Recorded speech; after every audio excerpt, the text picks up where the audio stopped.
When my dad turned 50, he got an African gray parrot. My dad always adored parrots, so seeing him finally get one after his retirement made me happy. He named the bird Kevin. Over time, my dad taught Kevin an impressive vocabulary and even managed to train him to understand the meaning behind words like hello, what's up, food, thank you, and good. They became inseparable, with Kevin serving as both a pet and a companion. Unfortunately, my dad passed away when he was 70, and it was left to my siblings and me to decide what would happen to Kevin. Neither my brother nor my sister wanted the responsibility of caring for a parrot, and their spouses weren't on board either. I couldn't bear the thought of giving Kevin to a stranger. He was more than a bird.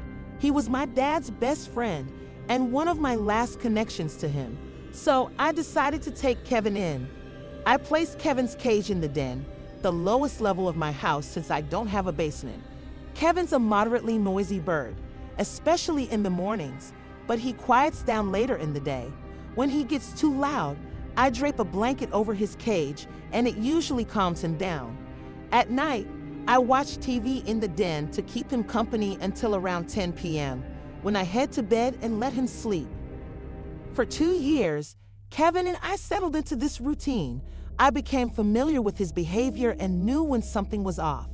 That's why one night in December, when Kevin began squawking loudly past 11 p.m., I immediately knew something wasn't right. I sleep with my bedroom door open since I live alone and like to hear if anything is going on in the house. Kevin's noises were unusual at this hour. I went down to the den to check on him and found him wide awake on the lower perch of his cage.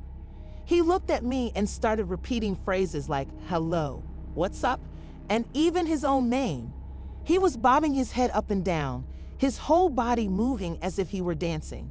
I tried feeding him, but he wouldn't eat. Hoping to calm him down, I covered his cage with a blanket. Yet, even as I walked away to the kitchen, Kevin's distressed noises persisted. It was clear something was seriously bothering him. I returned to the den and uncovered him. He was still bobbing and squawking. That's when I noticed something, a faint noise coming from the pantry closet just a few feet away from Kevin's cage. I froze, my heart pounding. Slowly, I reached for the light switch outside the pantry door, which had a glass panel. When the light flicked on, I saw it, the outline of a person inside. Adrenaline surged through me. I threw the door open, screaming at the top of my lungs. Inside was a disheveled, homeless-looking man in his 50s. Without thinking, I grabbed him and threw him to the floor.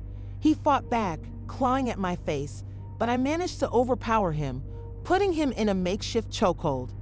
Kevin was going absolutely berserk in his cage, his squawks filling the room. The man thrashed weakly as I shouted, demanding to know who he was and why he was in my house. When he finally stopped resisting, I sprinted for my phone, keeping an eye on him as I called 911. Police arrived and took the man into custody. He had no ID and was indeed homeless, with no possessions to his name. He'd broken into my house and raided the pantry, eating whatever he could get his hands on: peanut butter, crackers, cookies, and canned food. If it weren't for Kevin, who knows what else this man might have done while I was asleep. That night, Kevin wasn't just a pet. He was a hero. I like to think that, in some way, my dad was watching over me through his beloved parrot. Kevin is still with me today, and every time he bobs his head or says, hello, I'm reminded of how he saved my life that fateful December night.